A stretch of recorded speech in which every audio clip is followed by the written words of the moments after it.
Salam alaikum Sénégal, salam alaikum mbokk internet yi, c'est Amo de Parlons Football SN. Cette vidéo a été sponsorisée par One Design, mon partenaire. Il fait des très beaux tableaux, notamment premier tableau, une très belle photo du pont de Diouloulou. Si vous voulez me contacter au 77 888 55 22 ou à mon adresse mail parlonsfootball32@gmail.com. Alors, tey nag si match Sénégal bi ñuy wax mooy quart de finale contre Guinée équatoriale. Premièrement dañuy def analyse bi, ensuite les tops, les flops et enfin sama gis-gis comme d'habitude. ñu seetaanagul les vidéos précédentes mën ngeen dugg chaîne di ngeen ko gis les liens aussi dinaa ko def dans la description ñu abonné wu leen comme ça ngeen mën a jot suñu prochaine vidéo ak aussi ngeen joxe pouce bleu maanaam ngeen aimé vidéo bi parce que ça m'aide vraiment day tax visibilité vidéo bi gën a am doole juste après l'intro.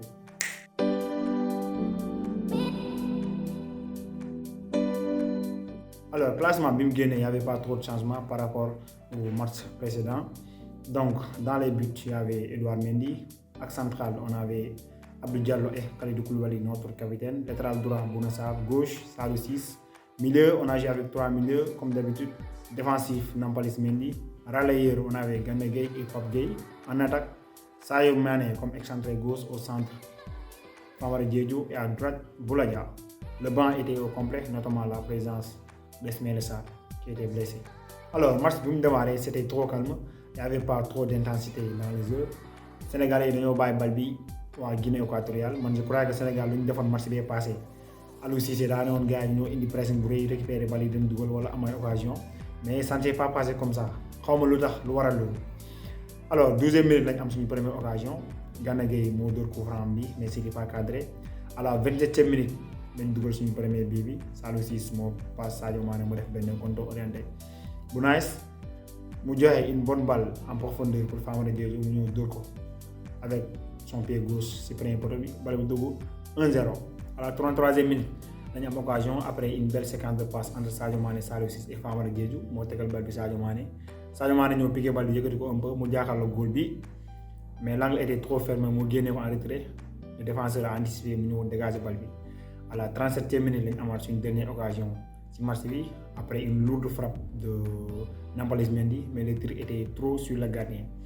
Résumé premier mi-temps bi début match bi c'était trop calme man commencé woon naa am doute sax parce que waa Guinée équatoriale dañoo ñëw téye bal bi bañ a bàyyi bal bi Sénégalais restent en camp. Le bloc du Sénégal était bas contrairement au match précédent gars dañoo ñëw di def pressing bu rëy récupérer bal bi di am ay occasion yu bëri même si que dugal ñu.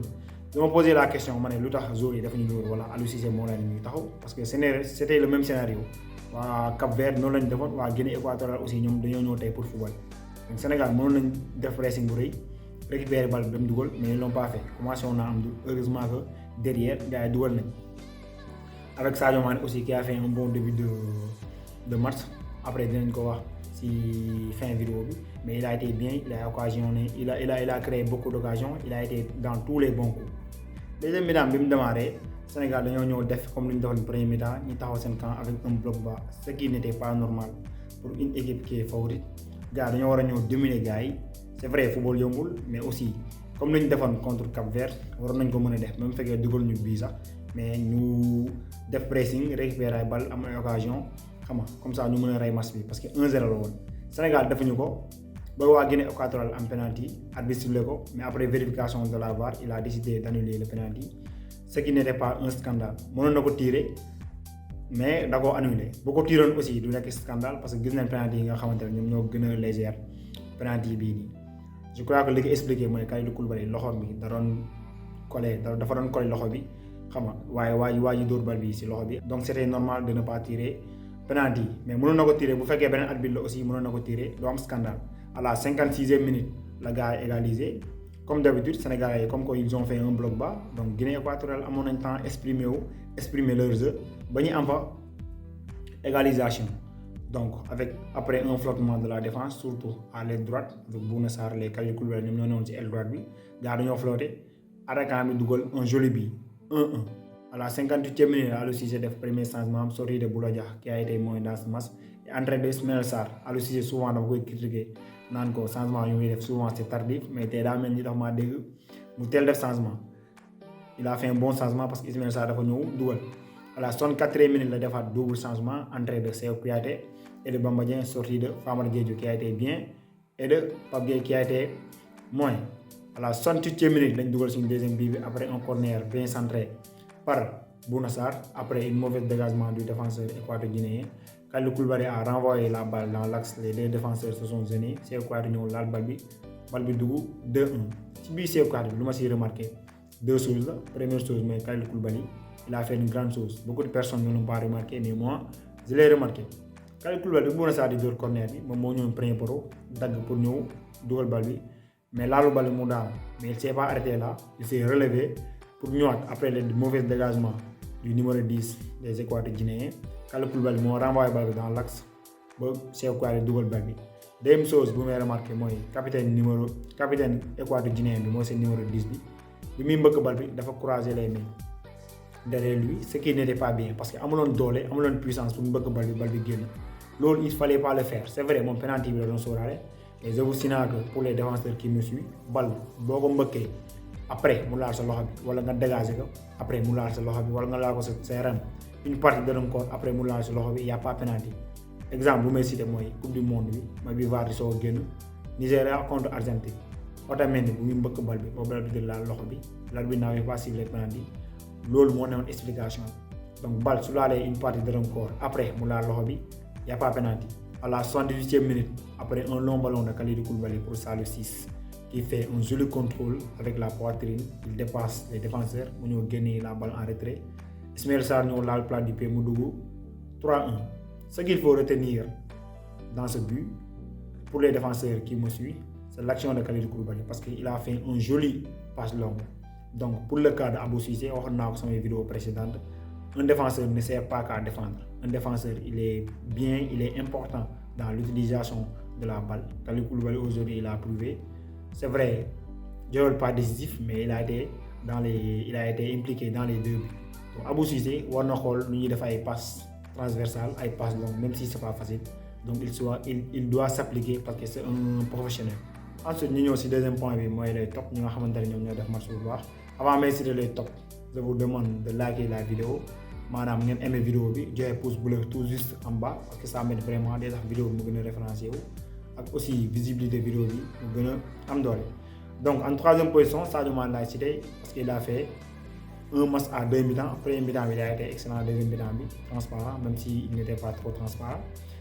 Mais premier mi-temps, il a créé beaucoup d'occasions, notamment beaucoup de dribbles réussis. Et ça passe décisif pour Famara Diédhiou. Famara Diédhiou l'a cité en deuxième position, buteur. Il a fait un bon début de match, notamment premier mi-temps, les duels aériens, il les a tous remportés. Et aussi, il a notre gabarit, il a notre doole, il a notre taille pour garder le ballon. Souvent, des garder le ballon pour les autres attaquants, il a été important dans ce domaine. En première position, Nampalys Mendy l'a cité sur sa lancée comme lors des 2 derniers matchs qu'il a joué en tant que titulaire.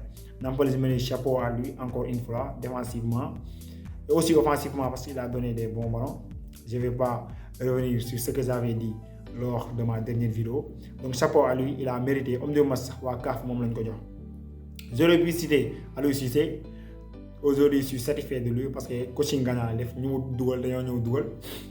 Li ma ko xaw a mere tuuti mooy li mu tegee Bamba Dieng si banc bi man je crois que aujourd'hui Bamba Dieng moo waroon jouer à la place de Boulaye Dia parce que Bamba Dieng il était capable de prendre la profondeur comme Boulaye Dia et aussi il est capable de jouer dans l'aile comme Boulaye Dia.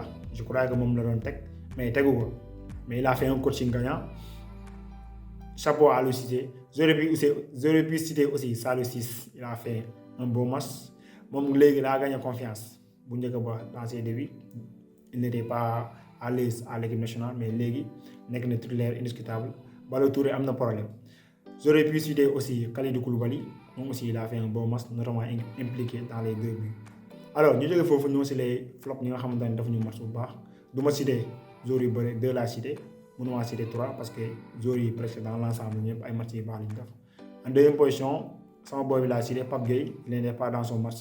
Lu ko sonal mooy dafa teel a jël carton boobu noonu c'était pas nécessaire mu def ko parce que y avait trop de défenseurs autour de l'attaquant équato-guinéen ko warloon jàpp waa ji quoi mais xam naa looloo ko wàññi il n'était pas dans son match. Donc numéro 1 Boulaye Dia laa cité comme lors des 4 derniers matchs Boulaye Dia ba léegi dafa des dernier match bi il a fait un match qui était moins mais aujourd'hui match bu mu def baaxul donc numéro 1 dans les flops. enfin ñu ñëw si dernier point bi mooy sama gis-gis man je crois que dans l'ensemble l'équipe du Sénégal a fait un bon match même si ce n'était pas un match de référence même si c'est pas excellent même si c'est pas parfait. D'ailleurs c'est difficile de jouer un match parfait, de gérer un match du début à la fin. C'est possible, mais on l'a pas fait aujourd'hui. Ce qui a causé des moments de flottement, notamment si début premier mi-temps bi, si fin premier mi-temps bi, ak aussi si début deuxième mi-temps bi. Moment de flottement yooyu moo créé que moo tax les Équatoriens guinéens ñu am beaucoup d'occasions, notamment le penalty qui a été annulé finalement et le but d'égalisation. Donc, deuxième chose à retenir, moi, la mentalité des Sénégalais à revenir dans ce match. Parce qu'on a vu beaucoup de scénarios dans cette CAN. Ce n'est pas facile de jouer contre les petites équipes. Il y a beaucoup de surprises dans cette CAN. Notamment les grandes équipes ont été gagnées par des petites équipes. Donc le scénario était parfait pour qu'aujourd'hui nous aussi on soit éliminés par une petite équipe. Alhamdoulilah, les joueurs ont eu le mental, le courage de revenir dans ce match après l'égalisation des Équatoriens guinéens. La troisième chose à souligner est que Aliou Cissé, pourquoi il ne fait pas jouer Pape Sarr. Pape Sarr, il mérite de jouer même s'il ne mérite pas d'être titulaire. Mais Aliou Cissé, nous n'avons pas joué l'eau parce que la majeure partie des joueurs, même si tout le monde n'a pas joué, la majeure partie des joueurs, ils ont joué. Donc à la 80e minute, après le troisième but, il pouvait faire jouer le boy.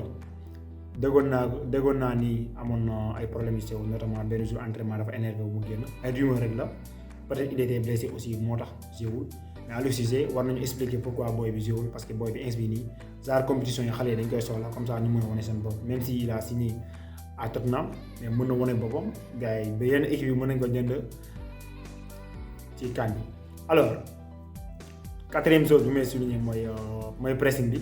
Pressing aujourd'hui dafa des par rapport ak dernier match bi ñu joué woon équipe bi dafa ñëw rek dal ci waa Cap-Vert récupérer ay balle am ay occasion équipe bi tey aussi mënoon nañu def pareil parce que match bi aussi waa Cap-Vert lu ñu def waa Guinée équatoriale ñoom aussi loolu lañ def dañ ñoo commencé tey ba pourquoi pas déclencher pressing bi ngeen empêcher ñu génnee balle bi parce que gars dañoo bëgg dañuy bëgg a dawal balle Gana Gueye moo ko doon def mais gars duñ ko jàppale te Gana Gueye saa yu mu ko defee rek da ngay gis ni waa Guinée équatoriale dañuy paniquer. loolu laa amoon li may wax ci quart de finale Sénégal Guinée équatoriale bi premièrement comme d'habitude analyse les tops les flops ensuite ma joxe sama xalaat bu fekkee yéen aussi am ngeen seen xalaat mën ngeen ko joxe dans les commentaires ñi seetaanagul les vidéos précédentes boo leen duggee seen bi ngeen ko gis ngeen abonné wu et n'oubliez pas de liker la vidéo signalé naa ko c'est la troisième fois moo koy signalé boo leen aimé vidéo bi daf may aider ngeen aussi ngeen partagé ko c'était un mot de Parlons Football. jaa ngeen jëf maa ngi ko wuti ndam li incha allah.